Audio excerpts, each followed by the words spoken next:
Последиците от отхвърлянето на правосъдието. Някои пастори казват: ние, които вярваме в Господ, вече сме спасени чрез вяра. Скъпоценната кръв на Господ Исус е очистила нашите грехове. Стига да четем Библията, да се молим и да посещаваме събирания. Можем да влезем в Небесното царство. Не се нуждаем от друг етап на делото на правосъдието от Господ. Библията е достатъчна. Нямаме нужда Бог да изразява нови слова в последните дни, за да ни причисти. Но отговаря ли това твърдение на реалността? Казвал ли някога Господ Исус, че да бъдеш спасен чрез вяра е всичко, което е необходимо, за да влезеш в Царството? Библията ясно пророкува: защото дойде времето да се започне съдът от Божия дом.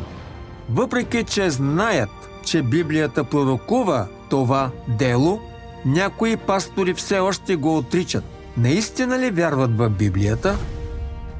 Божието извършване на делото на правосъдието в последните дни се основава на библейско пророчество. Ако разбираха писанията, би трябвало да разбират важността на това пророчество. Следователно, в нашата вяра не трябва сляпо да следваме човешки учения, а да се уповаваме на словата на Господ Исус. Ако това, което някой казва, не съответства на словата на Господ, не трябва да слушаме. Онези, които пренебрегват Божиите слова и сляпо следват други с вярата, че могат да влязат в рая, без да приемат Божието правосъдие, ги очаква само бедствие и вечно унищожение. Делото на правосъдието е най-решаващият етап в Божието дело за спасяване на човечеството. Единствено с приемането му човек може да стане победител преди бедствията и да има дял в Небесното царство. Само като преживеят правосъдието и наказанието на Божиите слова, хората могат да познаят своята собствена природа, същност и сатанинския си нрав, да видят Божия праведен и свят нрав, постепенно да разберат и придобият истината и сатанинският им нрав да бъде пречистен. Това е единствения път към спасението и Небесното царство. Ако хората откажат Божието дело на правосъдието в последните дни, те никога няма да придобият истината, никога няма да се освободят от робството на греха и никога няма да бъдат пригодни да влязат в Божието царство. Без значение колко работа са свършили, колко са страдали или каква цена са платили, те няма да спечелят одобрението на Господ.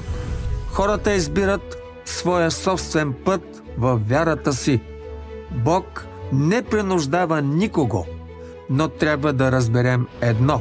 Когато Бог се въплати и дойде на земята, за да изрази истината и за да съди и пречисти хората, ако хората не го приемат, ще бъде твърде късно, когато видят Господ да се спуска на облак. До тогава делото на правосъдието ще е приключило.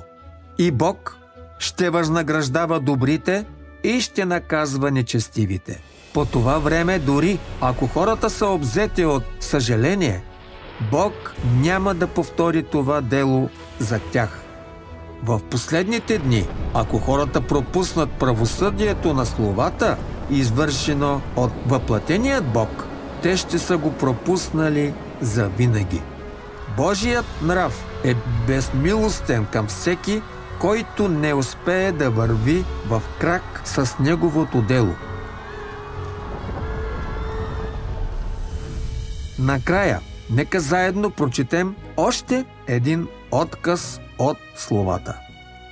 Съдното дело е лична работа на Бог и естествено тя трябва да бъде свършена от самия Бог. човекът не може да я свърши вместо него.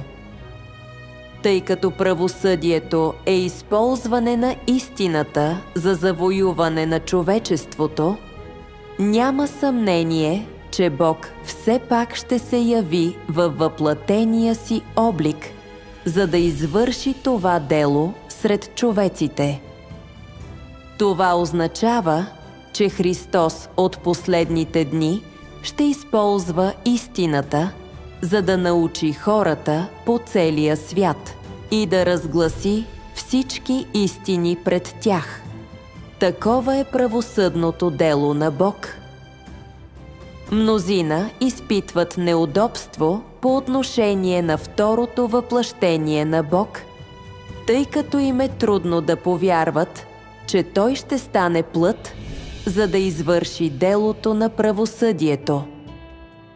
Трябва обаче да ти кажа, че често Божието дело далеч надхвърля очакванията на човека и на човешкия ум му е трудно да го приеме.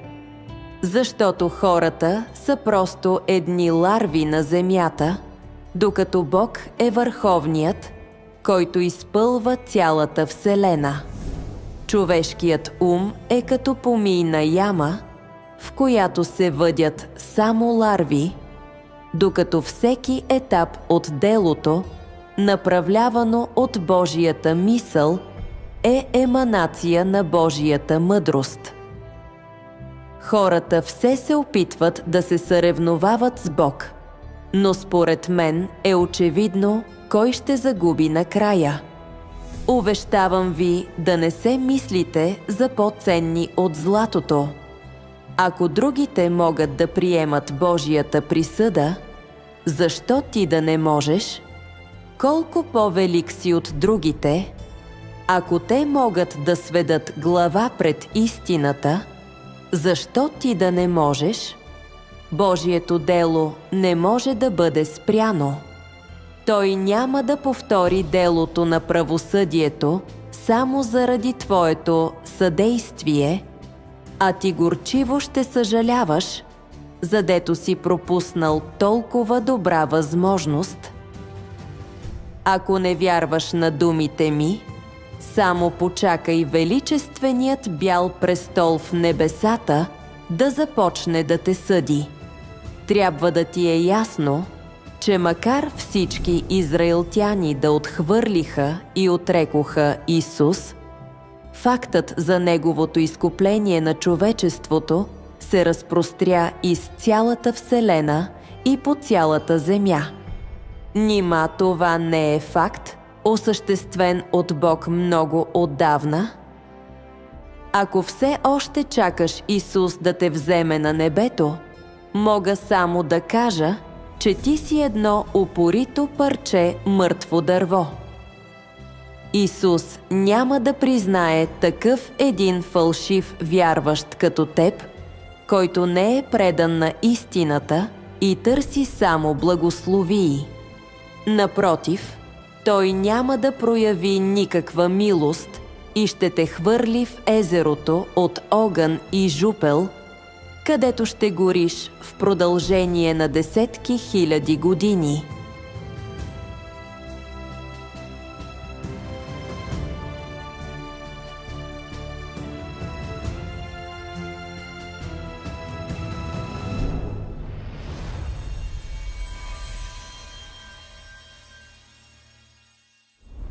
Преди 2000 години Господ Исус обеща: ето, ида скоро.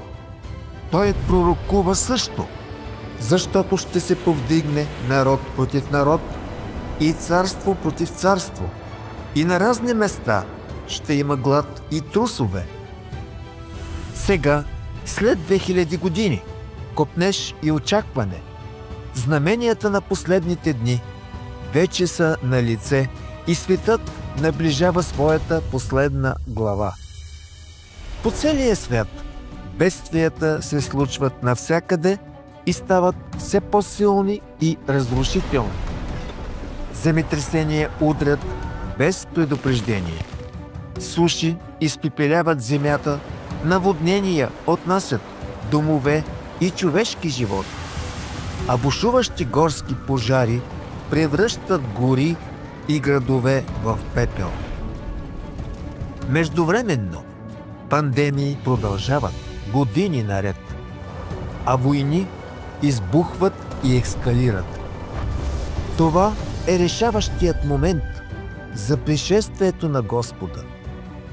Готови ли сте да посрещнете Неговото завръщане?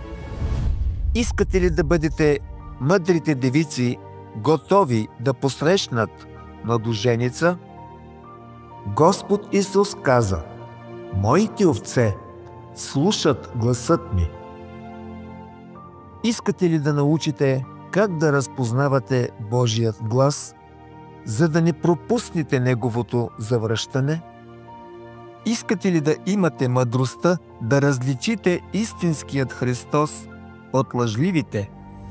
Когато Господ дойде, ние всички искаме да влезем в Божието царство. Но какви са условията за влизане в Божието царство? Библията пророкува над 200 пъти за съда, който очаква всеки един от нас. Как Бог ще съди вярващите и невярващите? Каква е връзката между съда и крайната ни участ? От самото начало Бог се бори с Сатана, за да спаси човечеството стъпка по стъпка от греха. Казвал ли ви е някой някога, че Бог има 6000 годишен план за управление за спасението на човечеството? Как Бог ще завърши своя план за управление и ще ни въведе в едно прекрасно място? Това не е просто обикновено изучаване на Библията. Ще разкрием всички тези тайни, за които никога досега не сте чували. Тук ще научите повече от всичко, което са ви учили в църквата. Тук ще намерите подслон по време на големи бедствия. Тук ще разберете как Бог ще осъществи своето царство на земята. Господният ден наближава. В такива моменти колебанието може да бъде фатално. Никой не е очаквал, че вчерашния ден ще бъде последният им. Тъжно е да се види, че мнозина са имали планове за утре, които така и не са се осъществили. Безброй хора вече са загубили живота си, преди да успеят да потърсят истината. А за нас, които все още имаме днешния ден, все още има шанс да чуем Божия глас. Ние не знаем какво ни очаква утре, но Бог знае. И Той ни дава изход, път към живота, към мира, към Неговото царство. Ела, докато още има време.